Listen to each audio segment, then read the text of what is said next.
Welcome guys. आज की video में हम करेंगे आपका क्वांटिटेटिव एप्टीट्यूड का next topic which is circles. ठीक है, मोस्ट इंपॉर्टेंट टॉपिक है, ज्योमेट्री का टॉपिक है सर्कल। सर्कल जो आपके सिलेबस में दिया है ना, वो दो पार्ट्स में दिया है। एक तो वो कॉर्ड्स ऑफ सर्कल दिया सिलेबस में, एक टेंजेंट्स ऑफ सर्कल। सो अगर आप ध्यान से देखोगे, जो कॉर्ड्स ऑफ सर्कल वाला टॉपिक है ना, वो आपके नाइन्थ के मैथ्स का टॉपिक है। ठीक है, नाइन्थ के मैथ्स में सिर्फ कॉर्ड्स ऑफ सर्कल पढ़ते हैं हम, और टेंथ के मैथ्स में हम टेंजेंट्स पढ़ते हैं। क्या किया इन्होंने, सर्कल को डाला है नाइन्थ के मैथ्स का और टेंथ के मैथ्स का। तो आज हम कॉर्ड्स को कवर करेंगे, उसके एमसीक्यू भी करेंगे, मतलब कॉर्ड्स का कंप्लीट करेंगे, उसकी थ्योरम्स भी देखेंगे, और नेक्स्ट वीडियो में हम टेंजेंट्स को कवर करेंगे। बिल्कुल इजी टॉपिक है, इंटरेस्टिंग टॉपिक है, वीडियो को लास्ट तक जरूर देखना। ठीक है, एमसीक्यू भी सॉल्व करेंगे और इसकी सारी थ्योरम्स भी आज देखने वाले हैं हम इस वीडियो में। अगर चैनल को सब्सक्राइब नहीं किया तो चैनल को सब्सक्राइब कर दो, और टेलीग्राम को ज्वाइन कर लेना, उसका लिंक मिल जाएगा आपको डिस्क्रिप्शन बॉक्स में। So let's start. सबसे पहले सर्कल होता क्या है? सर्कल कुछ नहीं होता, it is a collection of all the points in a plan which are at a fixed distance from a fixed point. Circle क्या होता है? अगर आपके पास एक प्लान में एक पॉइंट है, आपने कोई भी एक पॉइंट ले लिया, ठीक है, ये पॉइंट ले लिया, कोई फिक्स्ड पॉइंट ले लिया, इस पॉइंट पे इक्वल डिस्टेंस पे आपको क्या करना है? पॉइंट्स को लोकेट करना है। सपोज इसके मैं 5 सेंटीमीटर दूर एक पॉइंट लेता हूँ, फिर दूसरा पॉइंट लेता हूँ वो भी 5 सेंटीमीटर पे, और ऐसे लेता रहता हूँ। ठीक है, 5 सेंटीमीटर सारे सबका डिस्टेंस इससे सेम होगा। इस तरह से ये जो पॉइंट्स बनेंगे, जो 5, देखो यहाँ पे भी तो पॉइंट्स आएंगे ना जो इससे 5 सेंटीमीटर दूर होंगे। हर एक पॉइंट जो है इस फिक्स पॉइंट से इक्वल डिस्टेंस पे है। इनको ज्वाइन करने पे जो बनेगा उसी फिगर को हम बोलते हैं circle. Circle is what? It is a collection of points which are at fix distance from a fixed point. देखो, कलेक्शन ऑफ पॉइंट है सर्कल, और हर एक पॉइंट जो है किसी एक फिक्स्ड पॉइंट से, ये जो फिक्स्ड पॉइंट हमने स्टार्टिंग में लिया था उससे इनका डिस्टेंस जो है वो हर एक पॉइंट का सेम होगा। इसी को हम सर्कल बोलते हैं। सर्कल की डेफिनेशन यही है कि इस पॉइंट से सभी पॉइंट्स का डिस्टेंस, ये डिस्टेंस सेम होना चाहिए, तभी इसको हम सर्कल बोलेंगे। ठीक है, ये सारे डिस्टेंसेस सेम होने चाहिए। ये जो फिक्स डिस्टेंस आपका आएगा, इसी को हम बोलते हैं फिर रेडियस ऑफ सर्कल। और ये जो फिक्स्ड पॉइंट है ये वाला, इसको हम बोलते हैं सेंटर ऑफ सर्कल। बस ये होता है आपका circle. It is the collection of all the points in a plan which are at a fixed distance from a fixed point in a plan is called a circle. That fixed point is called the centre of the circle. उस fixed point को हम क्या बोलेंगे? Centre. और जो fix distance होगा उसको हम बोलेंगे रेडियस। फिक्स डिस्टेंस मींस ये वाला डिस्टेंस। इस फिक्स्ड पॉइंट से इन सभी पॉइंट्स का जो डिस्टेंस होगा, कोई भी पॉइंट उठा लो, उसका ये जो डिस्टेंस है यहाँ से, इसको रेडियस बोलेंगे। कोई भी पॉइंट उठा लो, ये जो डिस्टेंस है, कोई भी पॉइंट उठा लो, ये जो डिस्टेंस सेंटर से इसका जो डिस्टेंस है, इसको हम रेडियस बोलेंगे। और ये सभी इक्वल होंगे, बिकॉज डेफिनेशन यही है, circle is a collection of all the points which are at fix distance from a fixed point. सारे पॉइंट्स जो हैं वो इस फिक्स्ड पॉइंट से फिक्स डिस्टेंस पे होंगे, तभी इसको हम सर्कल बोलेंगे। ठीक है, नेक्स्ट इंपॉर्टेंट पॉइंट आपको याद रखना है, a circle divides a plan into 3 parts. Circle जो है पूरे प्लान को कितने पार्ट्स में डिवाइड करता है? 3 पार्ट्स में। कौन कौन से? एक तो हो गया इंटीरियर ऑफ सर्कल, मतलब सर्कल के अंदर। दूसरा हो जाएगा ऑन दी सर्कल, सर्कल खुद, जैसे यहाँ पे सर्कल पे अगर कोई पॉइंट है तो वो उसको हम बोलेंगे वो ऑन द सर्कल है। ठीक है, और फिर तीसरा हो जाता है आउटसाइड दी सर्कल। तो इस क्वेश्चन का आंसर आप 2 पार्ट्स नहीं कर देना। सर्कल पूरे प्लान को 3 पार्ट्स में डिवाइड करता है, interior, the circle and outside the circle. Next chord. Chord क्या होता है आपका? Chord is nothing but a line segment joining any 2 points on the circle is called chord of the circle। आपके पास अगर कोई सर्कल है, सपोज उस circle पे कोई भी 2 पॉइंट ले लो, आप ऑन दी सर्कल लेने हैं 2 पॉइंट्स। इस सर्कल पे कहीं पे भी 2 पॉइंट्स ले लो, कहीं पे भी, मैंने ये ले लिए। इन 2 पॉइंट्स को जो लाइन सेगमेंट ज्वाइन करेगी ना, उसी को हम कॉर्ड बोलते हैं। ठीक है, कोई भी लाइन जो सर्कल पे 2 पॉइंट्स को ज्वाइन करेगी वो कॉर्ड होगी। ये जितनी लाइंस में ड्रा कर रहा हूँ, ये सारी इस सर्कल पे क्या है? कॉर्ड है। ये सर्कल की कॉर्ड है, ये जितनी लाइंस में ड्रा कर रहा हूँ। ठीक है, देखो हर एक लाइन जो है वो सर्कल के 2 पॉइंट्स को ज्वाइन करती है। ठीक है, बट बस कंडीशन यही है कि वो 2 पॉइंट सर्कल के ऊपर होने चाहिए, तब उस लाइन को हम क्या बोलेंगे? कॉर्ड बोलेंगे। कॉर्ड क्या होता है? The line segment joining any 2 points on a circle is called chord of the circle. ठीक है, नेक्स्ट देखो, the chord which passes through the centre is called the diameter of the circle.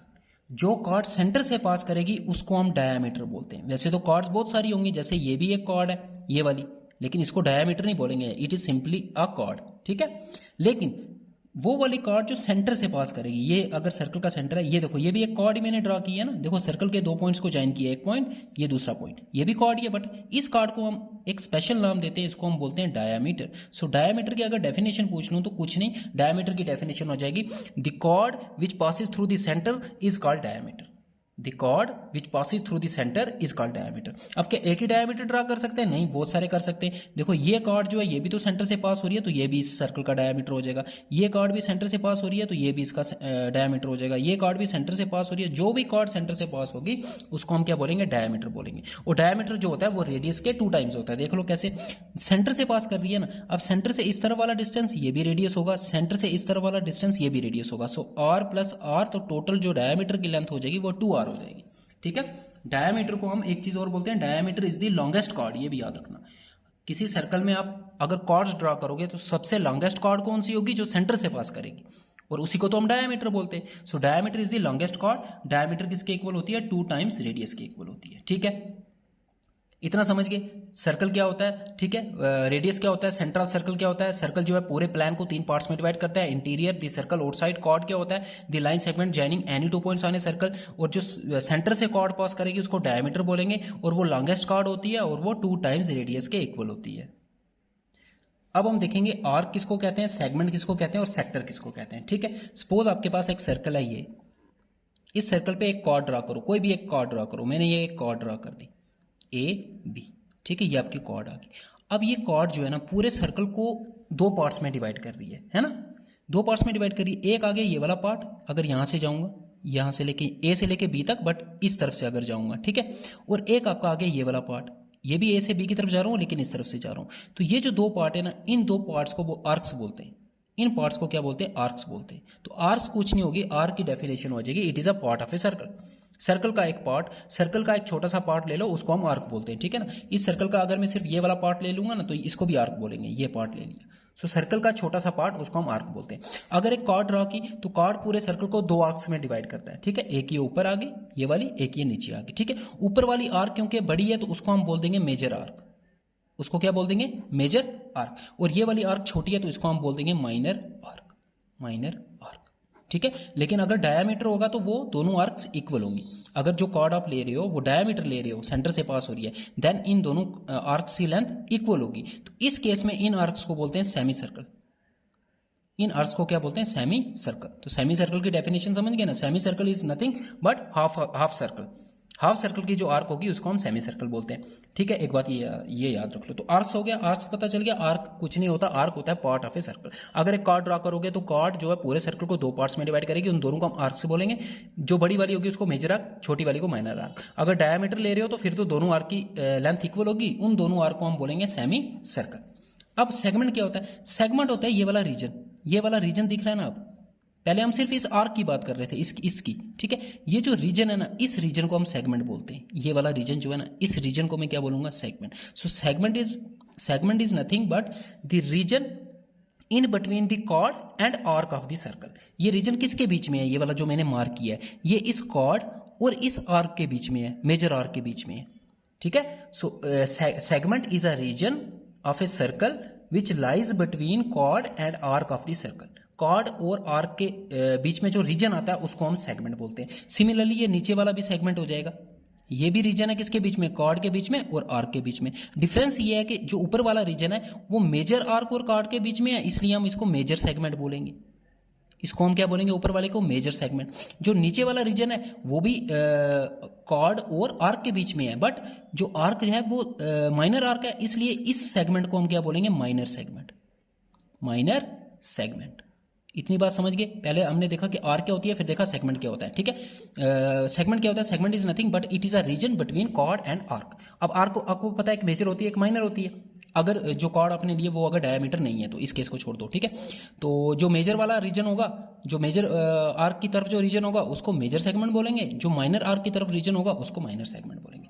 अब बात आती है सेक्टर क्या होता है। सो सेक्टर कॉर्ड से रिलेटेड नहीं है, सेक्टर जो है वो रेडियस से रिलेटेड है। किससे रिलेटेड है? रेडियस से। एक सर्कल ले लो और उस सर्कल के कोई भी 2 रेडियस ड्रा कर दो, कोई भी 2 रेडियस। तो मैं 2 रेडियस ड्रा कर रहा हूँ, एक ये ड्रा कर दिया, एक ये ड्रा कर दिया। अब ये जो रीजन आया ना 2 रेडियस और आर्क के बीच में, 2 रेडियस और आर्क के बीच में, इस रीजन को हम बोलते हैं sector. So sector is nothing but it is a region like segment. ये भी एक सर्कल का रीजन होता है। It is a region between 2 radii and arc of the circle. ये वाली आर्क देखो, ये आर्क ही है ना। आर्क क्या होता है? आर्क जरूरी नहीं है कि कॉर्ड के साथ ही बनेगी। आर्क जस्ट होता है कि पार्ट ऑफ ए सर्कल। ये भी एक पार्ट है ना सर्कल का, ये वाला ए से लेके बी तक अगर देखो ये वाला पार्ट, ये भी आर्क है एक। ठीक है, so the region between two radii and arc of a circle is known as sector. अब सेक्टर भी आपका माइनर सेक्टर होगा, मेजर सेक्टर भी होगा। ये वाला आपका कौन सा सेक्टर होगा? जा ये माइनर होगा, ठीक है, क्योंकि ये माइनर आर्क की तरफ है। अगर ए से डी की बात करूं, ए से डी वाली आर्क की बात करूं, ये बड़ी वाली आर्क की, तो ये जो रीजन हो जाएगा, ये ऊपर वाला सारा, ये आपका मेजर सेक्टर हो जाएगा। ये भी रेडियस और आर्क के बीच का ही रीजन है। देखो इन दो रेडियस और इस आर्क के बीच का रेडियस है ये बड़ी वाली आर्क। सो इसको, इस ऊपर वाले रीजन को हम क्या बोलेंगे? Major sector, major sector. तो ये तीनों टर्म्स पता चल गई। आर्क क्या होता है? Arc is a part of a circle, जो सर्कल का पार्ट होता है उसी को आर्क बोलते हैं। सेगमेंट क्या होता है? It is the region. अब आर्क जो है वो दो तरह की होगी। अगर एक कॉर्ड से आर्क ड्रा कर रहे हो तो जो बड़ी वाली आर्क जो लेंथ में बड़ी होगी उसको मेजर आर्क बोलेंगे, जो लेंथ में छोटी होगी वो उसको हम माइनर आर्क बोलेंगे। सेगमेंट की अगर मैं बात करूं तो सेगमेंट होता है region between chord and arc of a circle, ठीक है। कॉर्ड और आर्क के बीच में जो रीजन होता है उसको हम सेगमेंट बोलेंगे। जो मेजर आर्क के बीच में होगा, मेजर आर्क और कॉर्ड के बीच में जो होगा उसको मेजर सेगमेंट बोलेंगे। जो माइनर आर्क और कॉर्ड के बीच में होगा उसको माइनर सेगमेंट बोलेंगे। सेक्टर क्या होता है? सेक्टर भी एक रीजन होता है। It is the region between to radius and arc of a circle. दो रेडियस और आर्क के बीच का जो रीजन होता है उसको सेक्टर बोलते हैं। तो दो रेडियस ड्रा किए तो ये वाला रीजन जो आया इसको सेक्टर बोलेंगे, क्योंकि ये माइनर आर्क और दो रेडियस के बीच में है, इसलिए ये माइनर सेक्टर। और ये मेजर आर्क, ये देखो ये बड़ी आर्क है ना, मेजर आर्क और इन दो रेडियस के बीच का ये वाला जो रीजन हो जाएगा इसको हम मेजर सेक्टर बोलेंगे। अब देखो ये कुछ फिलिंग द ब्लैंक्स है, जल्दी से इनके आंसर बताओ आप। The centre of a circle lies, तो सेंटर ऑफ ए सर्कल आपको बताना है कि कहां पे लाई करता है। आपको पता है ना सर्कल जो है पूरे प्लान को तीन पार्ट्स में डिवाइड करता है, इंटीरियर, एक्सटीरियर और ऑन द सर्कल। आपको पूछ रहा है सेंटर कहां, तो सेंटर तो इंटीरियर में होता है। सेंटर कहां होता है? इंटीरियर और इनसाइड ऑफ ए सर्कल, आपका आंसर आ जाएगा। Second, point whose distance from the centre of a circle is greater than its radius lies. अब क्या पूछ रहा है? ये एक पॉइंट है जिसका सेंटर से डिस्टेंस जो है वो ग्रेटर देन है रेडियस से। एक बात याद रखना, अगर आपके पास ये सर्कल है, ठीक है, ये इसका सेंटर आ जाएगा, ये इसका रेडियस आ जाएगा, है ना। अगर कोई पॉइंट है आपके पास और उसका जो डिस्टेंस है सेंटर से वो लेस देन अगर रेडियस हुआ, वो रेडियस से अगर कम हुआ, तो वो पॉइंट कहाँ लाई करेगा? वो इनसाइड दी सर्कल लाई करेगा। कॉमन सी बात है। अगर ये आपके पास आपका सर्कल है और उसका जो रेडियस है सपोज 5 सेंटीमीटर है। अब मैं कह रहा हूँ एक पॉइंट है जिसका सेंटर से डिस्टेंस 3 सेंटीमीटर है, दैट इज रेडियस से कम है, रेडियस 5 था ना, 3 सेंटीमीटर, तो वो कहाँ लाई करेगा? अगर सेंटर से 3 सेंटीमीटर दूर है तो यहाँ पे कहीं पे लाई करेगा 3 सेंटीमीटर दूर। 3 सेंटीमीटर 5 से बड़ा तो हो नहीं सकता ना, तो सर्कल के बाहर जा ही नहीं सकता, तो वो वाला पॉइंट कहाँ लाई करेगा? इनसाइड। अगर उस पॉइंट का डिस्टेंस रेडियस के इक्वल हुआ तब वो पॉइंट कहाँ लाई करेगा? On the circle.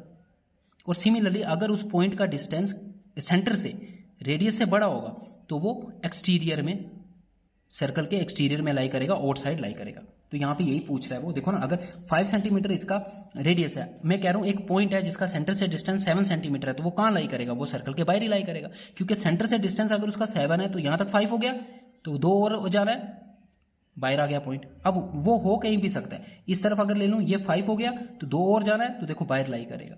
तो ये बातें आपको याद रखनी है। A point whose distance from the centre of a circle is greater than its radius lies outside the circle, या एक्सटीरियर ऑफ द सर्कल भी लिख सकते हो यहाँ पे। The longest chord of a circle, अभी बताया लॉन्गेस्ट कॉर्ड को क्या बोलते हैं? डायामीटर बोलते हैं। Next, an arc is a, arc क्या होता है? An arc is a blank when its ends are the ends of a diameter. अगर कोई किसी आर्क के जो एंड पॉइंट है वो एंड्स ऑफ डायामीटर है तो उस आर्क को क्या बोलेंगे? Semi circle. अभी बताया मैंने, ठीक है ना, क्या बोलेंगे उसको? Semi circle. जैसे यहाँ पे ये एक आर्क है, इस आर्क के जो एंड पॉइंट्स हैं वो डायमीटर के भी एंड पॉइंट्स हैं, देखो, तो उस केस में इस आर्क को क्या बोलेंगे? सेमी सर्कल, ठीक है। नेक्स्ट देखो, सेगमेंट ऑफ ए सर्कल। अब सेगमेंट की डेफिनेशन पूछ रहा है। Segment of a circle is the region between an arc and, arc और किसके बीच का रीजन होता है? सेगमेंट। सेक्टर की बात नहीं कर रहा, कॉर्ड। अगर सेक्टर की बात करता तो आर्क एंड 2 रेडियस, ठीक है। नेक्स्ट देखो, a circle divides a plan in 3 parts, ठीक है। नेक्स्ट देखो, ट्रू फॉल्स है ये। A circle has only finite number of equal cards, तो सर्कल में अगर इक्वल कार्ड्स की बात करूं तो वो फाइनाइट होती हैं, ये ट्रू हो जाएगा आपका। Sector is the region, sector का पूछ रहा है, सेक्टर किसके बीच का रीजन होता है? Arc and 2 radius is the region between chord and its corresponding arc, ये तो गलत हो गया, ये तो सेगमेंट की डेफिनेशन दी हुई है। अगर सेगमेंट का पूछा होता तो ट्रू होता। सेक्टर जो होता है वो 2 रेडियस और उसके आर्क के बीच का रीजन होता है। Circle is a plan figure, yes, plan figure होती है 2D फिगर, तो सर्कल एक 2D फिगर है, दिस इज ट्रू। अब हम देखते हैं थ्योरम्स। अब सर्कल की कॉर्ड्स के रिलेटेड ये कुछ थ्योरम्स है, मोस्ट इंपॉर्टेंट थ्योरम्स है। क्वेश्चन या तो ये थ्योरम आपको डायरेक्ट पूछ लेगा या इन थ्योरम के बेसिस पे क्वेश्चंस बनते हैं, वो क्वेश्चंस भी हम करेंगे, वो पूछेगा। पहले तो आपको ये थ्योरम सारी आनी चाहिए, बिल्कुल सिंपल है। फर्स्ट थ्योरम देखो क्या कह रहा है, ये कॉर्ड्स के रिलेटेड थ्योरम है, जो टेंजेंट्स के रिलेटेड है वो हम नेक्स्ट वीडियो में डिस्कस करेंगे। Equal chords of a circle subtend equal angles at the centre. क्या कह रहा है, अगर कॉर्ड्स की लेंथ, अगर सर्कल में आपने कुछ कॉर्ड्स लिए हैं जिनकी लेंथ इक्वल है, तो वो सेंटर पे जो एंगल सबटेंड करेंगी वो भी इक्वल होगा। क्या मीनिंग हुआ इसका, सपोज मेरे पास एक सर्कल है, देखो इसका मीनिंग, ये सर्कल है, मैंने दो इक्वल कॉर्ड्स ले ली, एक ये ले ली, एक ये ले ली, ठीक है, इन दोनों की लेंथ सपोज इक्वल है, ठीक है, ये इक्वल कॉर्ड्स हैं। अगर इक्वल कार्ड्स हैं तभी ये थ्योरम। अब कह रहा है कि अगर दो आपके पास इक्वल कार्ड्स हैं तो वो सेंटर पे इक्वल एंगल सबटेंड करेंगी। इस कार्ड का सेंटर पे एंगल कितना हो जाएगा, तो रेडियस के साथ इसको ज्वाइन करना पड़ेगा। ये इस कार्ड का सेंटर का एंगल आ गया। सिमिलरली इस कार्ड का सेंटर पे एंगल कितना होगा, ये इसका सेंटर पे एंगल आ गया। तो ये थ्योरम कहती है ये दोनों एंगल इक्वल होंगे अगर ये कार्ड्स इक्वल हुई। अगर ये कार्ड्स इक्वल है तो इनका सेंटर पे बनने वाला एंगल भी इक्वल होगा। अब इस थ्योरम का अपोजिट भी ट्रू होगा, ठीक है, इस थ्योरम का कन्वर्स भी ट्रू होगा, उसको कन्वर्स थ्योरम बोलते हैं। अगर दो कार्ड्स सेंटर पे, कन्वर्स क्या हो जाएगा, अगर दो कार्ड्स सेंटर पे इक्वल एंगल बना रही हैं तो उन कार्ड्स की लेंथ इक्वल होगी, ठीक है ना। सो फर्स्ट थ्योरम क्या है, equal chords of a circle subtend equal angles at the centre. देखना क्वेश्चन में ये थ्योरम आपको बहुत यूज होंगे, ठीक है। नेक्स्ट देखो, नेक्स्ट थ्योरम है the perpendicular from the centre of a circle to a chord bisects the chord. क्या कह रहा है कि अगर आपके पास एक सर्कल है और उस पर एक कॉर्ड ड्रा किया आपने, ये कॉर्ड ड्रा कर दी, इस कॉर्ड पे अगर मैं कॉर्ड ए बी मान लेते हैं, इस कॉर्ड पे ये इस सर्कल का सेंटर मान लेते हैं, इस कॉर्ड पे अगर सेंटर से परपेंडिकुलर ड्रा करोगे, ये थ्योरम कहती है सेंटर से मैंने इस पे परपेंडिकुलर ड्रा किया तो वो परपेंडिकुलर इस कॉर्ड को बाइसेक्ट करेगा। बाइसेक्ट का मीनिंग मैंने बता दिया था आपको, to divide into two equal parts. तो सपोज ये इस पॉइंट को इंटरसेक्ट कर रहा है सी पॉइंट, तो ये इस पूरी कॉर्ड को बाइसेक्ट करने का मतलब हो गया दो इक्वल पार्ट्स में डिवाइड करेगा। दैट मीन्स ये लेंथ और ये लेंथ इक्वल होगी, दैट मीन्स कॉर्ड के मिड पॉइंट से कट करेगा अगर परपेंडिकुलर ड्रा करोगे सेंटर से किसी कॉर्ड पे। सो क्या मतलब होगा इसका, A C is equal to C B होगा, ये दोनों लेंथ इक्वल होंगी, A C is equal to C B. ये जो परपेंडिकुलर है इस पूरे ए बी को दो इक्वल पार्ट्स में डिवाइड करेगा, ठीक है। ये थी ना थ्योरम। देखो आप थ्योरम को एक बार और से देखो, इसकी स्टेटमेंट को, the perpendicular from the centre of a circle to the chord. So अगर सर्कल के सेंटर से एक परपेंडिकुलर ड्रा करोगे टू द कॉर्ड तो वो उस कॉर्ड को क्या करेगा, बाइसेक्ट करेगा, दैट इज दो इक्वल पार्ट्स में डिवाइड करेगा, that means A C is equal to C B, ये थ्योरम। अब इसका कन्वर्स भी ट्रू होगा। कन्वर्स थ्योरम क्या हो जाएगी, अगर सेंटर से हमने परपेंडिकुलर ड्रा किया किसी कॉर्ड पे, है ना, अगर वो उस कॉर्ड को बाइसेक्ट कर रहा है तो वो अगर इसका कन्वर्स हो जाएगा, अगर सेंटर से हमने एक लाइन ड्रा की जो इस कार्ड को बाइसेक्ट करेगी तो वो लाइन उस पर परपेंडिकुलर भी होगी, ठीक है। नेक्स्ट देखो theorem number third, there is only one and one circle passing through three non collinear points. ये थ्योरम क्या कहती है, अगर आपके पास थ्री नॉन कोलिनियर पॉइंट्स हैं, कोलिनियर पॉइंट्स कौन से होते हैं, जो एक ही स्ट्रेट लाइन पे लाई करें, ये सारे कोलिनियर पॉइंट्स हैं, ठीक है। अगर आपके पास थ्री नॉन कोलिनियर पॉइंट्स हैं, नॉन कोलिनियर हो गया कि तीनों एक लाइन पे नहीं आएंगे, सपोज एक यहाँ एक यहाँ एक यहाँ, तो तीन नॉन कोलिनियर पॉइंट से आपको एक सर्कल, अगर सर्कल ड्रा करना हो जो इन तीनों पॉइंट से पास करे तो ऐसा आप एक ही सर्कल ड्रा कर सकते हो, एक से ज्यादा सर्कल ड्रा नहीं कर सकते, ठीक है। There is one and only one circle passing through three non collinear points, ठीक है। Next theorem, fourth theorem, equal chords of a circle are equidistant from the circle, ठीक है। अभी इक्वल कार्ड्स की ये थ्योरम भी पढ़ी थी पहली, इक्वल कार्ड्स जो होती हैं वो सेंटर पे इक्वल एंगल बनाती हैं। अब इक्वल कार्ड्स की एक थ्योरम और है, इक्वल कार्ड्स जो होती हैं वो सर्कल के सेंटर से इक्वल डिस्टेंस पे होती है। दैट मीन्स अगर मैं यहाँ पे एक सर्कल ड्रा करूँ और दो या दो से ज्यादा भी ड्रा कर सकते हो, दो इक्वल कार्ड्स मैंने ड्रा कर दी, ये दोनों कार्ड्स की, देखो दोनों कार्ड्स हैं और दोनों की लेंथ अगर इक्वल है, अगर इन दोनों की लेंथ इक्वल है तो सेंटर से इनका डिस्टेंस भी इक्वल होगा, सेंटर से इनका डिस्टेंस भी इक्वल होगा। अब सेंटर से एक बात याद रखना, किसी पॉइंट से किसी लाइन का अगर आपको डिस्टेंस फाइंड करना है, अगर मैं आपको बोलूं ये पॉइंट है ये लाइन है, बताओ इन दोनों के बीच में डिस्टेंस कितना है, तो कौन सा डिस्टेंस मेजर करोगे, क्योंकि डिस्टेंस तो बहुत सारे हैं, ये भी डिस्टेंस है इस पॉइंट और लाइन के बीच में, ये भी डिस्टेंस है, ये भी डिस्टेंस है, ये भी डिस्टेंस है, तो पॉइंट और लाइन के बीच में जब हम डिस्टेंस की बात करते हैं तो शॉर्टेस्ट डिस्टेंस की बात करते हैं, और शॉर्टेस्ट डिस्टेंस होता है जो इस पॉइंट से परपेंडिकुलर आएगा, दैट इज ये वाला डिस्टेंस, ठीक है, ये वाला डिस्टेंस। तो अब ये थ्योरम क्या कहती है, अगर आपके पास दो इक्वल कार्ड्स हैं तो सेंटर से वो इक्वी डिस्टेंस होंगी, दैट इज सेंटर से उनका डिस्टेंस इक्वल होगा। तो सेंटर से अगर मैं परपेंडिकुलर ड्रा करूं इस पे और सेंटर से इस पे भी परपेंडिकुलर ड्रा करूं तो ये दोनों डिस्टेंसेस इक्वल होंगी, ठीक है। अगर मैं इनको नाम दे दूं ओ, इसको पी, इसको इस पॉइंट को क्यू, इस पॉइंट को, ये जिस पॉइंट पे कार्ड को कट कर रहे हैं, तो O P is equal to O Q होगा, समझ गए। Equal chords are equidistant from the centre. अगर दो कॉर्ड्स इक्वल है तो सेंटर से उन दोनों कॉर्ड्स का डिस्टेंस इक्वल होगा। नेक्स्ट थ्योरम देखो, ये इंपॉर्टेंट थ्योरम है सबसे। The angle subtended by an arc eight the centre is double the angle subtended by it at any point on the remaining part of the circle. क्या कह रहा है, अगर आपके पास एक सर्कल है, अगर आपके पास एक सर्कल है, एक कॉर्ड आपने ड्रॉ की, ठीक है, ये इसका सेंटर है, ठीक है, ये कॉर्ड सेंटर पे जो एंगल बनाएगी, एक एंगल बना दो सेंटर, और सर्कल की आर्क पे अगर ये कोई एंगल बना रही है तो आर्क पे ये एंगल बना रही है ये वाला, ठीक है। देखो ए बी एक कॉर्ड ली मैंने, वो सेंटर पे ये एंगल बना रही है और आर्क पे ये एंगल बना रही है, ठीक है। आर्क पे एंगल डिफरेंट होता है सेंटर के एंगल से, ठीक है। सो इन दोनों एंगल्स के बीच में एक रिलेशन होता है, उसी रिलेशन को डिफाइन किया इस थ्योरम ने, कि जो कॉर्ड होती है वो जो एंगल डिस्क्राइब करती है, देखो the angle subtended by an arc at the arc लिखो या कॉर्ड लिखो, एक ही बात है, बाय एन आर्क या कॉर्ड भी लिख सकते हो, CHORD। देखो ना, ये ए बी एक आर्क भी है, अगर मैं यहाँ से देखूँ, इस रास्ते से देखूँ, ए बी ये वाली आर्क है, ए बी इस आर्क के एंड पॉइंट है ना, और ए बी एक कॉर्ड भी है, अगर यहाँ से देखूँ, ए बी जो है वो एंड पॉइंट्स इस आर्क के भी हैं। मैंने ये फिगर बनाई थी ना, इसको देखो, ये ए बी जो है अगर यहाँ से देखूँ तो ये एक आर्क भी है, और यहाँ से देखूँ तो ये एक कॉर्ड भी है, ठीक है। मतलब ए बी जो है वो एंड पॉइंट्स इस आर्क के भी एंड पॉइंट्स हैं और इस कॉर्ड के भी एंड पॉइंट्स हैं। देखो अगर मैं इस एंगल की बात करूं, ये एंगल सेंटर पे कौन बना रहा है, तो आर्क भी बोल सकते हो कि इस आर्क का ये एंगल है सेंटर पे, कॉर्ड भी बोल सकते हो इस कॉर्ड का ये एंगल है सेंटर पे, ठीक है। अब ये क्या कह रहा है, the angle subtended by an arc और chord at the centre is double the angle subtended by it at any point on the remaining part of the circle.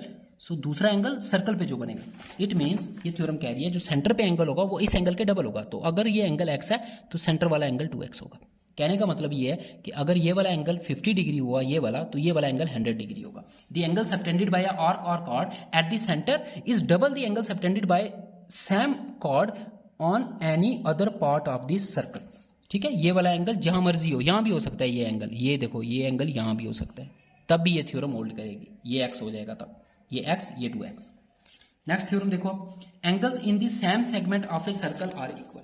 Same segment में जो एंगल बनते हैं वो इक्वल होते हैं। इसका क्या मीनिंग हुआ, इसका मीनिंग आपका हो जाएगा कि अगर आपके पास एक सर्कल है यहाँ पे और एक आपने आर्क ले ली या कॉर्ड ले ली, एक ही बात है, ठीक है। ये ए बी एक आर्क भी है, ए बी एक कॉर्ड भी है, ठीक है। ये यहाँ से देखेंगे तो कॉर्ड है और यहाँ से देखेंगे तो ये एक आर्क है, ठीक है। अब अगर ये इस सर्कल पे मैं दो एंगल बना रहा हूँ, इसी आर्क से इसी कॉर्ड से, एक एंगल ये बना दिया, एक एंगल ये बना दिया, तो अब ये थ्योरम कहती है कि जो सेम आर्क से किसी सर्कल पे एंगल बनते हैं वो इक्वल होते हैं। दैट मीन्स ये एंगल और ये एंगल इक्वल होंगे आपस में। अगर और एंगल बनाओगे और बना दो, सपोज एक एंगल मैंने यहाँ बना दिया, ये एंगल, ये तीनों एंगल इक्वल होंगे। एक एंगल और जितने मर्जी एंगल बना लो इस सर्कल पे, इस लेकिन बनाने इसी कॉर्ड पॉइंट से, इसी एड पॉइंट से, ए और बी पॉइंट से बनाने, तो ये सारे एंगल आपस में इक्वल होंगे, ये थ्योरम कहती है, ठीक है। Angle in the same segment, same segment में जो एंगल होते हैं ऑफ ए सर्कल वो इक्वल होते हैं, सेम सेगमेंट में होने चाहिए। देखो ये सारे के सारे सेम सेगमेंट में, मेजर सेगमेंट में। अगर मैं आपको बोलूं, अगर मैं फिर से बनाता हूं एक सर्कल और ये मैंने एक आर्क या कॉर्ड बना दी, अब बोलूं एक एंगल ये है और एक एंगल ये है, दोनों इसी आर्क से बन रहे हैं, देखो इसी आर्क के एंड पॉइंट से बन रहे हैं, लेकिन ये अपोजिट सेगमेंट में बन रहे हैं, तो ये इक्वल नहीं होंगे। सेम सेगमेंट में जो बनेंगे, ठीक है, एक ही तरफ होने चाहिए, कॉर्ड के एक ही तरफ जो जितने भी एंगल बनेंगे वो सारे इक्वल होंगे।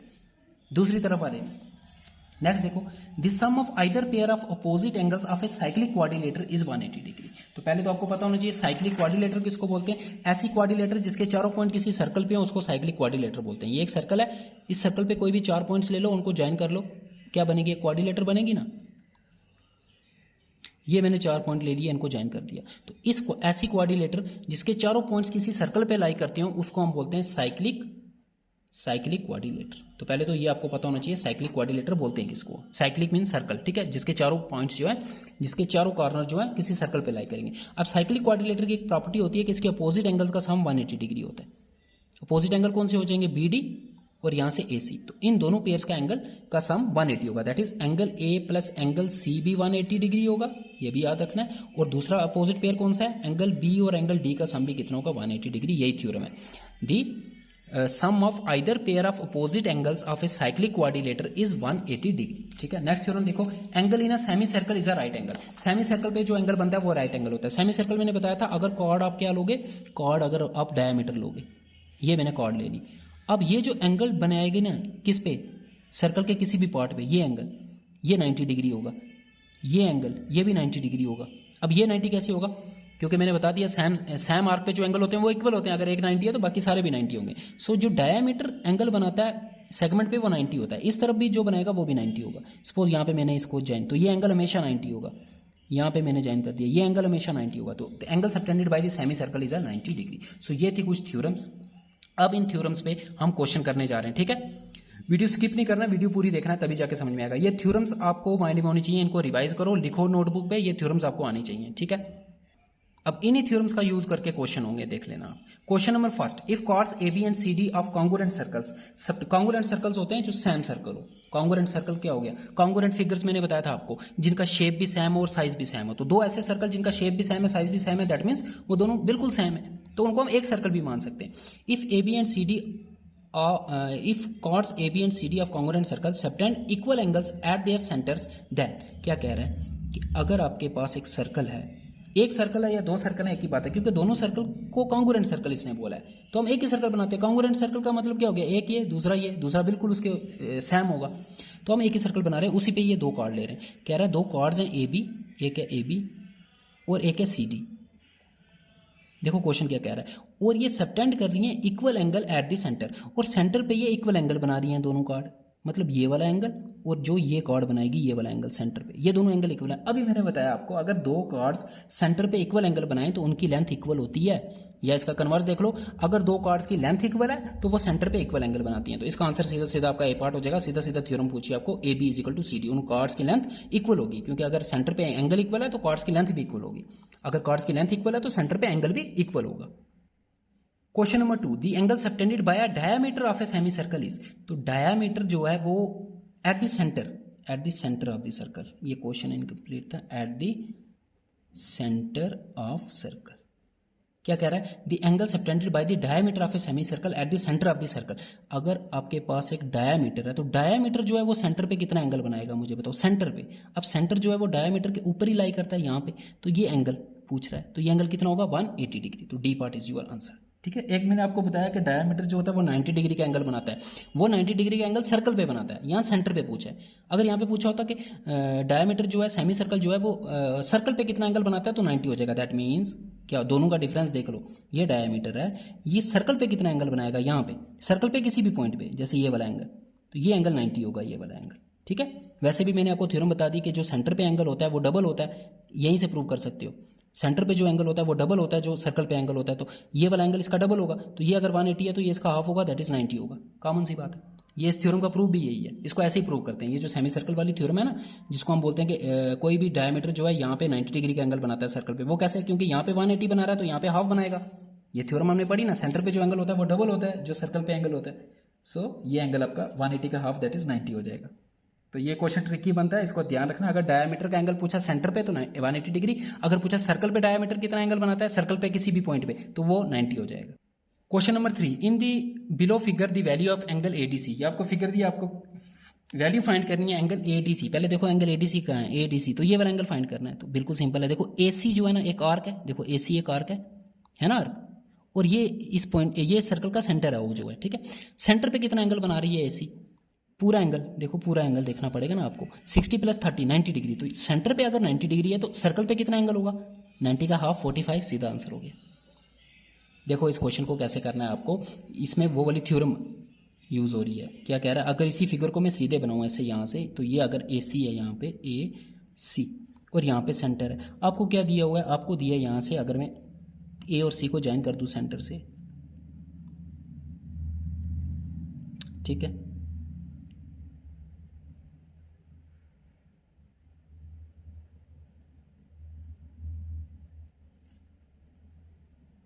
ये आपको दिया फिगर, मैंने फिगर को सीधा कर लिया। वहाँ पे आपको फिगर कैसी भी हो सकती है। अब आपको ये एंगल दिया है 60, ये दिया 30, और ये सेंटर है पॉइंट, तो एसी यहाँ पे ज्वाइन नहीं किया, आप ज्वाइन भी कर सकते हो। ये कॉर्ड आ गई, तो कॉर्ड जो सेंटर पे एंगल बनाती है वो डबल होता है जो सर्कल पे एंगल बनाती है। तो ये पूरा एंगल 60 + 30 90, तो ये इसका हाफ नहीं होगा 45 डिग्री। सिंपल क्वेश्चन था। Question number 4, if a line intersects two concentric circles with centre O at ABCD, then concentric circles वो होते हैं जिनका सेंटर सेम होता है, ठीक है। कॉन्सेंट्रिक सर्कल कैसे बनेंगे, जैसे एक ये आ गया, इसका सेंटर ये है, अब एक सर्कल और ड्रा करो जिसका सेंटर यही होगा, तो ये ऐसे आएगा ना, तो तो concentric circle are the circle which have the same centre, जिनका सेंटर सेम होता है। अब कह रहा है एक लाइन सेगमेंट है जो दो कॉन्सेंट्रिक सर्कल को इंटरसेक्ट करती है at point A B C D. तो एक लाइन ड्रा कर दो जो दोनों सर्कल को इंटरसेक्ट करेगी। तो ये इन पॉइंट्स के नाम दिए हैं ए बी, ये पॉइंट सी, ये पॉइंट डी। अब याद रखना कोई भी लाइन सेगमेंट अगर कॉन्सेंट्रिक सर्कल को कट करती है तो ये वाले डिस्टेंसेस हमेशा इक्वल होते हैं। ये वाला डिस्टेंस और ये वाला डिस्टेंस ये हमेशा इक्वल होते हैं। ये यहाँ से लेके यहाँ तक और यहाँ से लेके यहाँ तक, ये याद रख लो आप। A B is equal to C D, तो आपका ए पॉइंट आंसर हो जाएगा। Question number 5, in the figure below find angle OPR. तो ओपीआर एंगल आपको फाइंड करना है। पहले ओपीआर देखो कहाँ पे है, ओपीआर, तो आपको ये वाला एंगल फाइंड करना है। अच्छा एक चीज़ मैंने आपको नहीं बताई, वो देख लो। मैंने आपको एक थ्योरम बताई कि अगर आपके पास एक सर्कल है और ये आपकी कॉर्ड आ गई या आर्क बोल रहे हो, एक ही बात है, ठीक है। इसको ए बी को कॉर्ड भी बोल सकते हैं, आर्क भी बोल सकते हैं। अगर मैं यहाँ से देखूंगा तो ये कॉर्ड है, और अगर यहाँ से देखूंगा ए बी को तो ये एक आर्क है, ठीक है। आर्क या कॉर्ड जो सेंटर पे एंगल बनाती है, मैंने आपको ये थ्योरम बताई, वो डबल होता है जो सर्कल पे एंगल बनाती है ना, यही बताई थ्योरम। दैट मीन्स ये जो एंगल है अगर ये एक्स होगा तो ये सेंटर वाला एंगल इसके डबल होगा, दैट इज ये 2x होगा। ये तब होगा जब ये दोनों एंगल सेम साइड होंगे, कॉर्ड के सेम साइड। देखो कॉर्ड के इसी तरफ सेंटर भी है और इसी तरफ एंगल भी बन रहा है, लेकिन अगर अपोजिट हुआ तो तब क्या होगा, तब आपको याद रखना है, तब आपको रिफ्लेक्स एंगल लेना है। फॉर एग्जांपल देखो ये आ गई आपकी कॉर्ड, ये आपकी कॉर्ड आ गई और यहाँ पे सेंटर है। अब सेंटर पे जो कॉर्ड एंगल बना रही है तो वो आपका ये आ गया, और आर्क पे एंगल यहाँ पे दिया हुआ है। अब दोनों एंगल अपोजिट दिए हुए हैं, तो इस केस में आपने जो सेंटर वाला एंगल लेना है वो अंदर वाला ना लेके रिफ्लेक्स वाला एंगल लेना है, बाहर वाला, ये वाला। इस केस में ये हो जाएगा, ये एक्स हो जाएगा, ये 2x हो जाएगा। बस इतना याद रखना था आपको। अगर कॉर्ड के सेम तरफ है दोनों एंगल, देखो ये कॉर्ड है, इसी तरफ सेंटर वाला एंगल बन रहा है, इसी तरफ ये वाला एंगल बन रहा है, फिर तो सिंपल अंदर वाले एंगल ही लेने हैं। लेकिन अगर दोनों एंगल ये अपोजिट है कॉर्ड के एक तरफ सर्कल वाला एंगल है और एक तरफ सेंटर वाला एंगल है, तो सेंटर वाला जो एंगल है वो रिफ्लेक्स लेना है फिर, ठीक है, बाहर वाला एंगल लेना है आपने, होगा वही, ठीक है। इसका डबल होगा बट ये वाला डबल होगा, बिकॉज अब यहाँ पे भी वही लगेगा, बिकॉज ये आपको एक कॉर्ड दी है पी आर, इसका सेंटर इस तरफ है, सेंटर वाला एंगल इस तरफ है, और जो सर्कल पे जो एंगल बना रहा है वो इस तरफ है। अब ये वाला जो है ना, आपको यहाँ पे जब थ्योरम लगाओगे तो ये रिफ्लेक्स एंगल लेना है, तो 100 का डबल ये वाला एंगल होगा, अंदर वाला नहीं होगा, ठीक है। तो 100 का डबल ये एंगल आपका आ गया 200, समझ गए। अब ये 200 है तो ये अंदर वाला एंगल कितना होगा, देखो पूरा एंगल 360 डिग्री का होता है, ये तो आपको पता है ना, तो ये पूरा 360 होगा। 360 में से बाहर वाला 200 माइनस कर दो, तो 200 माइनस करेंगे तो अंदर कितना बचेगा, ये एंगल 160 हो गया। इतनी बात समझ में आ गई। ये ट्राइंगल पी के हुआ, पी ओ आर में वापस बना रहा हूँ अंदर वाली, ठीक है। ये आ गया ओ आपका, ये आ गया आर आपका, ये आ गया पी। आपको यहाँ पे 100 सर्कल वाला एंगल यहाँ पे 100 दिया था, वहाँ से हमने निकाला ये वाला एंगल, ये आ गया 200, फिर 360 से 200 माइनस किया तो अंदर वाला एंगल कितना आ गया 160 डिग्री। अब मुझे बताओ ये ओ पी और ओ आर इक्वल होंगे कि नहीं होंगे, ये दोनों साइड्स इक्वल होंगी कि नहीं होंगी। आप बोलोगे यस सर होंगी, क्यों होंगी, क्योंकि because this both are the radius of the circle. O P क्या है, रेडियस क्या होता है, सेंटर से लेकर सर्कल तक डिस्टेंस, सेंटर से लेके ये देखो सर्कल तक, सेंटर से लेके सर्कल तक, तो ओपी और ओआर दोनों इक्वल होंगे, ओपी और ओआर इक्वल। तो मैंने आपको बताया है ट्रायंगल्स के केस में अगर ट्रायंगल की दो साइड इक्वल हो तो उनके अपोजिट एंगल भी इक्वल होते हैं। इट मींस एंगल पी और एंगल आर आपस में इक्वल होंगे, इक्वल होंगे तो दोनों को एक्स मान लो। अब इस ट्रायंगल में एंगल सम प्रॉपर्टी लगा दो, इस ट्रायंगल के तीनों एंगल कितने हैं 160 एक्स एक्स। वैसे लगाने की जरूरत नहीं, आपको डायरेक्ट आ जाना चाहिए। देखो ट्रायंगल के तीनों एंगल्स का सम 180 होता है, तो 160 ये तो आ गया, 160 काट दो, 180 में से 160 चला गया, कितना बचे 20 डिग्री इन दोनों एंगल का सम होगा। बट ये दोनों तो इक्वल है, इट मीन्स 10 ये होगा 10 ये होगा। अगर पूरे मेथड से करोगे तो पहले एंगल सम प्रॉपर्टी लगाओ, तीन एंगल इस ट्रायंगल के कौन से हैं, एक्स एक्स और 160। सो एक्स प्लस 160, इन तीनों का सम कितना होगा 180 डिग्री। 160 प्लस का इधर आके माइनस होगा और यहाँ एक्स प्लस एक्स 2x हो जाएगा। 160 180 में से माइनस किया तो 20 बचेगा। अब 2 मल्टीप्लाई हो रहा है, यहाँ डिवाइड होगा, so X will be equal to 10 degree. So ये एंगल भी 10 डिग्री होगा, ये एंगल भी 10 डिग्री होगा। आपको ये वाला एंगल पूछा है तो इसका आंसर हो जाएगा 10 डिग्री। तो इसी तरह का क्वेश्चन आपको आने वाला है, आपको मिसिंग एंगल फाइंड करेगा और आपको जो थ्योरम मैंने बताई है उन्हीं में वही थ्योरम्स यूज होंगी। Question number 6, ABCD is a cyclic quadrilateral such that AB is the diameter, AB जो है वो अच्छा diameter of the circle circumscribing it and angle ADC is equal to 140 degree. सब कुछ आपको गिवन फिगर में दिया है। देखो ये एक साइक्लिक क्वाड्रिलेटर है कि नहीं है, बिकॉज साइक्लिक क्वाड्रिलेटर के लिए पहले आपको चेक करना है इसके चारों पॉइंट सर्कल के ऊपर होने चाहिए, ऐसा ना हो एक पॉइंट अंदर हो, ऐसा भी हो सकता है। देखो ये अगर आपको ऐसा दे दे, अब ये तो साइक्लिक क्वाड्रिलेटर नहीं है बिकॉज इसका ये वाला पॉइंट सर्कल पे लाई नहीं कर रहा, तो चारों पॉइंट सर्कल पे लाई होने चाहिए। और इसकी एक जो साइड है वो डायमीटर है, ये डायमीटर है, देखो ये डायमीटर है, ये सेंटर से पास हो रहा है, ठीक है सर। अब क्या कह रहा है, आपको एक एंगल दिया हुआ है 140 डिग्री इसका ये वाला। देखो अगर ये एंगल 140 दिया है तो यहाँ से मैं ये वाला एंगल फाइंड कर सकता हूँ, बिकॉज साइक्लिक क्वाड्रिलेटर की मैंने थ्योरम क्या बताई थी, जैसे साइक्लिक क्वाड्रिलेटर आया तो साइक्लिक क्वाड्रिलेटर वाली थ्योरम याद करनी है कि अपोजिट एंगल का सम 180 होता है। सो इन दोनों का सम 180 होगा, तो ये 140 है तो ये कितना होगा, ये 40 होगा, तभी तो सम 180 होगा। 140 प्लस 40 180, तो ये एंगल हमने फाइंड कर लिया। अब ये 40 मिल गया, अब मुझे बताओ ये वाला एंगल कितना होगा, ये एंगल 90 होगा। कैसे निकाला, बिकॉज ये साइड आपको डायामीटर दिया, तो मैंने अभी बताया कि डायामीटर जो है वो सर्कल पे जो एंगल बनाता है वो हमेशा कितना होता है, 90 होता है। ये एंगल 90 होगा, कहीं पे भी बनाए, यहाँ पे भी बनाएगा, ये एंगल भी 90 होगा, तो ये 90 मिल गया, ये 90, ये 40। तो अब इस ट्राइंगल में आप एंगल सम प्रॉपर्टी लगा दो, आपको यही एंगल तो फाइंड करना है। ये वाला कौन सा फाइंड करना है, देखो BAC, ये एंगल फाइंड करना है। सो 90 प्लस 40 130, तो 180 में से 130 माइनस किया तो कितना बचा, 50, तो 50 इज योर आंसर। तो साइक्लिक क्वाड्रिलेटर की थ्योरम यूज करनी थी और कुछ नहीं था इस क्वेश्चन में। और दो थ्योरम यूज हुई है, एक तो साइक्लिक क्वाड्रिलेटर से हमने ये वाला एंगल निकाला, और फिर डायामीटर वाली थ्योरम से, डायामीटर जो सर्कल पे एंगल बनाता है, देखो ये वाला, तो वो 90 डिग्री होता है। दो थ्योरम यूज हुई हैं इस क्वेश्चन में। Question number 7 again, in given figure आपको ये वाला एंगल दिया है, देखो 40 डिग्री, आपको कौन सा एंगल फाइंड करना है, ACB, पहले मार्क कर लो ACB, ठीक है सर, हमें ये वाला एंगल फाइंड करना है, ठीक है, करते हैं। अब देखो एक चीज मुझे बताओ, ये जो साइड है और ये जो साइड है, क्या ये इक्वल होंगी, yes sir, because both are the radius of this circle, OAB इसका रेडियस है, OBB इसका रेडियस है, तो रेडियस तो इक्वल होता है। तो रेडियस अगर इक्वल है तो अब इस ट्राइंगल में देखो, कौन सी ट्राइंगल में, ABO में, अगर ये दो साइड्स इक्वल हैं तो इनके अपोजिट एंगल भी इक्वल होने चाहिए। इसका अपोजिट एंगल 40, तो इसका अपोजिट एंगल ये वाला, तो ये भी 40 होगा। समझ रहे हो बात, पहले तो मैंने क्या किया, फिगर को देखा अच्छे से, देखा ये दोनों रेडियस है, रेडियस के अपोजिट रेडियस इक्वल होते हैं, तो रेडियस के अपोजिट इक्वल साइड्स के अपोजिट एंगल भी इक्वल होंगे, तो ये 40 है तो ये भी 40। अब मैं यहाँ से क्या ये वाला एंगल निकाल सकता हूँ, यस सर, क्योंकि इस ट्राइंगल में एंगल सम प्रॉपर्टी लगा दूंगा मैं। 40 प्लस 40 कितना हो गया, 80, 180 होता है तीनों का सम, तो 180 में से 80 माइनस किया तो 100, तो ये एंगल तो 100 आ गया। अब कौन सी थ्योरम यूज करेंगे, अब यूज करेंगे वो सेंटर वाली थ्योरम। देखो ये वाली कॉर्ड सेंटर पे 100 एंगल बना रही है, तो सर्कल पे कितना बनाएगी, सर्कल पे हाफ होता है सेंटर से, तो यहाँ 100 है तो यहाँ कितना होगा, 50 होगा। क्या थ्योरम बताई थी, अगर यहाँ x है तो यहाँ 2x होगा, सेंटर वाला डबल होता है याद रखना, तो ये 50 हो जाएगा, आपका आंसर हो गया। दो थ्योरम यूज हुई है, क्वेश्चन हो गया। Question number 8, in the given figure if ये एंगल आपको 20 दिया, देखो ये वाला आपको कौन सा फाइंड करना है, एंगल AOC, तो ये वाला एंगल फाइंड करना है, ये वाला एंगल। तो बिल्कुल सिंपल है ये क्वेश्चन, पास आपके दिमाग में फिगर, अगर आपके दिमाग में वो थ्योरम आ गई तो ये क्वेश्चन हो जाएगा। यही थ्योरम है जो अभी हमने यूज़ की। कौन सी थ्योरम यहाँ पे लगेगी कि अगर कोई कॉर्ड सेंटर पे एंगल जो बनाती है वो डबल होता है as compare to the angle subtended at this circle, ये अगर x होगा तो ये 2x होगा, यही यहाँ पे यूज़ होगा। A और C को ज्वाइन कर दो, अगर ये ज्वाइन नहीं है, देखो अगर मैं डॉटेड लाइन से ज्वाइन कर दूँ, देखो ये कॉर्ड बन रही है ना, वैसे भी ये आर्क थी, ठीक है, आर्क बोलो या कॉर्ड बोलो एक ही बात है। अब ये वाला जो एंगल है ये इसी कॉर्ड का है ना, देखो इसी कॉर्ड के एंड पॉइंट से बना है ना, बस एंड पॉइंट से देखना, एंड पॉइंट से बना हुआ होना चाहिए, इसी कॉर्ड के एंड पॉइंट से ये एंगल सेंटर पे बन रहा है, ठीक है सर।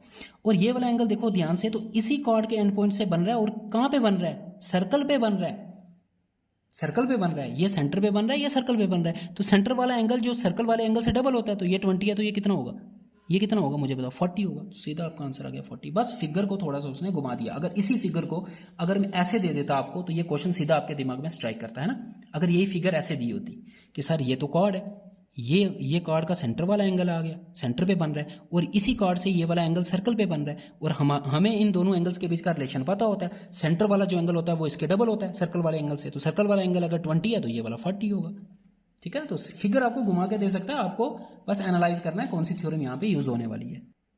क्वेश्चन नंबर 9 देखो, इंपॉर्टेंट क्वेश्चन है। अब ये फिगर दी हुई है आपको, OA की लेंथ दी हुई है, ये वाली length that is radius of this circle, ये आपको दिया है 5 सेंटीमीटर। फिर AB इस पूरी कॉर्ड की लेंथ दी हुई है, ठीक है। AB की लेंथ कितनी दी है, 8 सेंटीमीटर, ये पूरी 8 सेंटीमीटर है आपकी, ठीक है। अब ये 8 है तो AC और CB को 4 नहीं ले लेना, ये दोनों तभी इक्वल होंगे अगर ये वाली लाइन इस पे परपेंडिकुलर होगी, क्योंकि हमने थ्योरम में पढ़ा है सेंटर से जो भी परपेंडिकुलर ड्रा करते हैं हम किसी कॉर्ड पे, वो उस कॉर्ड को बाइसेक्ट करता है, दैट इज 2 इक्वल पार्ट्स में डिवाइड करता है। अगर ये परपेंडिकुलर हुआ तो 2 इक्वल पार्ट्स में डिवाइड करेगा। और यहाँ क्वेश्चन में हमें दिया हुआ है OD is perpendicular to AB, दिया है ना। OD जो ये वाली लाइन है ये AB पे परपेंडिकुलर है तो इसको बाइसेक्ट करेगी, दैट इज AC और CB आपस में इक्वल होंगे। अब इक्वल होंगे तो टोटल लेंथ 8 है तो ये भी 4 होगा, ये भी 4 होगा। यही मेरे कहने का मतलब था, ये 4 तभी होंगे जब ये परपेंडिकुलर होगा। अगर ये हमें चीज गिवन नहीं होती तब हम इसको 4 और इसको 4 नहीं बोल सकते थे। अब मैं क्या करूंगा, इस ट्राइंगल में पैथागोरस थ्योरम लगा के ये वाली साइड फाइंड कर सकता हूँ। 4 5 4 5 का जो पैथागोरियन ट्रिपलेट होता है वो 3 होता है। ठीक है, मुझे पता था, अब लगा के देख लेना। देखो हाइपोटेन्यूज ये वाली साइड है, सो 5 का square, hypotenuse square is equal to perpendicular square O C square, या हमें फाइंड करना है, प्लस बेस स्क्वायर 4 का स्क्वायर। देखो 5 का स्क्वायर 25, 4 का स्क्वायर 16, 16 इधर आके माइनस होगा, 25 माइनस 16 9 हो जाएगा, 9 is equal to O C square, स्क्वायर हटेगा इधर रूट आएगा, ओसी इज इक्वल टू 9 का स्क्वायर रूट कितना होता है 3। सो ये 3 आ गया। अगर ये 3 है तो हमें ये वाली लेंथ फाइंड करनी है। अब मुझे बताओ CD कितना होगा, हमें CD ही फाइंड करना है ना, CD ये वाली लेंथ फाइंड करनी है। ये 2 होगा, ये कितना हो जाएगा 2 सेंटीमीटर। कैसे फाइंड किया, वो इसको देखो ना, OA की लेंथ दी है ना 5, और OA सर्कल का रेडियस भी है। अगर OA रेडियस है, मुझे बताओ OD भी तो इसी सर्कल का रेडियस है। रेडियस की क्या डेफिनेशन होती है, सेंटर से लेकर सर्कल तक जो डिस्टेंस होता है, सेंटर से लेकर ये सेंटर से लेकर सर्कल तक, ये भी सेंटर से लेकर सर्कल तक, तो ये पूरा 5 होगा। ये हमने 3 फाइंड कर लिया, तो पूरा अगर 5 है तो ये कितना बचा, ये 2 बचा ना, 3 + 2 तभी तो 5 होगा, तो 2 centimetre is your answer. Question number 10, in given figure आपको ये 2 एंगल्स दिए हैं, आपको एंगल ACB फाइंड करना है। ACB कहाँ पे है पहले मार्क करो, ACB ये वाला एंगल फाइंड करना है। सो अगर मैं ये वाला एंगल फाइंड कर लूँ तो ये वाला एंगल मुझे पता चल जाएगा, यस सर, क्योंकि ये दोनों एंगल सेम कॉर्ड के एंड पॉइंट से बन रहे हैं। तो अगर सेम कॉर्ड के एंड पॉइंट से बन रहे हैं तो अभी थ्योरम पढ़ी हमने, जो सेम कॉर्ड बोलो या आर्क बोलो, सेम कॉर्ड या सेम आर्क से जो एंगल होते हैं सेम सर्कल के सेम सेगमेंट में, वो इक्वल होते हैं। ये सारे एंगल इक्वल होंगे, ये इसके इक्वल होगा, अगर एक और बना लूँ ये भी इक्वल होगा, लेकिन सेम साइड होने चाहिए, ठीक है, अपोजिट साइड वाले नहीं, सेम साइड वाले। तो ये एंगल तो इक्वल होंगे। तो पहले मैं ये वाला फाइंड करूंगा। ये कैसे फाइंड करूंगा, बिकॉज ये जो 2 एंगल दिए हैं वो इसी ट्राइंगल के दिए हुए हैं। देखो ध्यान से, ABD, बड़े ध्यान से एंगल देखें, देखो 60 भी इसी ट्राइंगल का एंगल है, 50 भी इसी ट्राइंगल का एंगल है, ABD का। तो इसमें एंगल सम प्रॉपर्टी लगा दो, 60 + 50 कितना हो जाएगा 110, 180 में से 110 माइनस किया तो थर्ड एंगल आपका 70 आ गया, तो ये एंगल आपका 70। अब अगर ये 70 है तो ये भी 70 होगा, बिकॉज ये सेम कॉर्ड से बन रहे, सेम कॉर्ड या सेम आर्क से बनने वाले एंगल वो इक्वल होते हैं। So C part is your answer. So ये थे आपके कॉर्ड्स, इससे बाहर आपको नहीं आएगा। जितना भी कॉर्ड्स का था, जितना भी है ना, जितना भी है मैंने सारा आपको बता दिया। अब सिर्फ ये है कि क्वेश्चन वहां पे फिगर वो कैसी भी दे सकता है, आपको बस थ्योरम अप्लाई करना आना चाहिए। If you like the video please subscribe the channel, subscribe कर दो चैनल को, और टेलीग्राम को ज्वाइन कर लेना। कल हम पढ़ेंगे टेंजेंट्स को कवर करके उसको कंप्लीट कर देंगे, इस टॉपिक को खत्म कर देंगे। Thanks for watching.